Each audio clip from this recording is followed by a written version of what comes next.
Ang latest, ang hottest sa showbiz and entertainment. Heto na sa Ang Pilipinas Ngayon.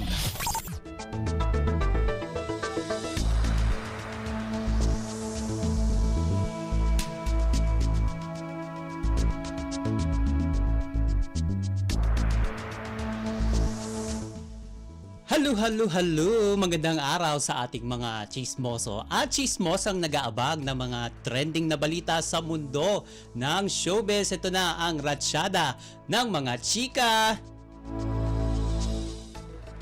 Pinuri ng mga netizen ang award-winning veteran na actor at restaurant owner na si Joel Torre matapos niyang makibahagi sa isang feeding program sa isang elementary school sa Mindanao noong World Food Day. Mababasa sa Facebook post ng World Food Program ang pagpapakain ni Torre sa 340 mag-aaral ng dato sa Biwang Elementary School sa Bangsamoro Region.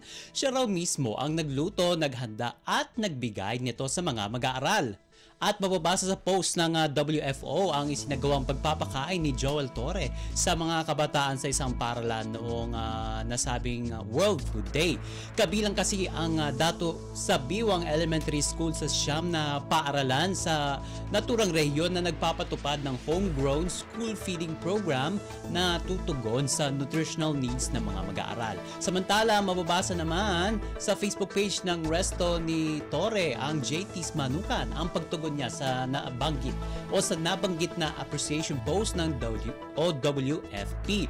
Anya, quote and unquote, honored, humbled, and grateful to be a part of something bigger than ourselves. UN World Food Program partners with JT's Manukan Grill in Bangsamoro Autonomous Region in Muslim Mindanao to celebrate World Food Day.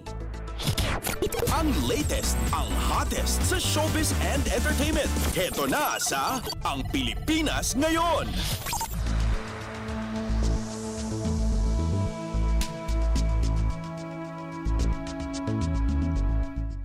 Sa iba pa nating chika for today, ikwento ng Queen of All Media na si Kris Aquino ang tungkol sa kasalukuyang estado ng kanyang kalusugan. Sa latest Instagram post ni Kris nitong linggo, Oktubre 20, sumailalim daw siya sa napakaraming pagsusuri kabilang ang PET scan, chest CT scan at ang scan sa ibaba ng kanyang mga mata upang suriin ang kanyang paghinga at ang sinus passages. Bukod pa sa mga nasabing pagsusuri, dumaan rin ito sa endoscopy at colonoscopy. At kung inyong matatandaan na diagnose ng colon cancer ang nanay niyang si dating Pangulong Corazon Aquino noong Marso 2008 bago tuluyang pumanaw. Bukod dito ay nagkaroon din daw ng ganitong sakit ang lola niyang si Lola Ma, ang ina ng kanyang ina na si Cory Aquino. Kaya naman, laking pasasalamat ni Kris nang ibalita sa kanya ng isa sa mga doktor na siya ay cancer-free.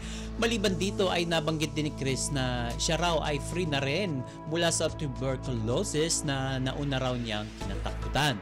Sa kabila ng magandang balita, hindi pa rin masasabing malayo na sa peligro ang kanyang buhay dahil sa 6 na posibleng autoimmune diseases niya. Ngunit ipinangako ni Kris na hindi raw siya susuko hanggang sa tuluyan itong gumaling sa kanyang mga sakit. Ang latest, ang hottest sa showbiz and entertainment. Heto na sa Ang Pilipinas Ngayon.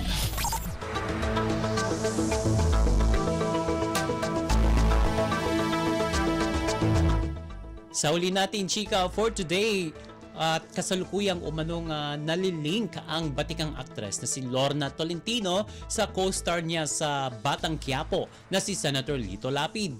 Nausisa kasi ang dalawa sa isang panayam ng showbiz insider na si OG Diaz kung totoo ba talagang magkasindahan na ang dalawa. Sa isang video clip na inere sa kanyang vlog ay napansin nito na tila blooming si Lorna. Ngunit agad na nilinaw ng aktres na wala silang ugnayan ng senador at nasambit nito na katagang I love myself. At matatanda ang bukod kay Coco Martin at sa mga naging leading lady nito sa Batang Quiapo ay naghahatid din ng kilig itong sina Lito at Lorna sa nasabing serye lalo na nung magkaroon sila ng kissing scene. Wala pang pahayag sina Lorna at Lito kaugnay ng nasabing issue. Ang latest, ang hottest sa showbiz and entertainment. Heto na sa Ang Pilipinas Ngayon.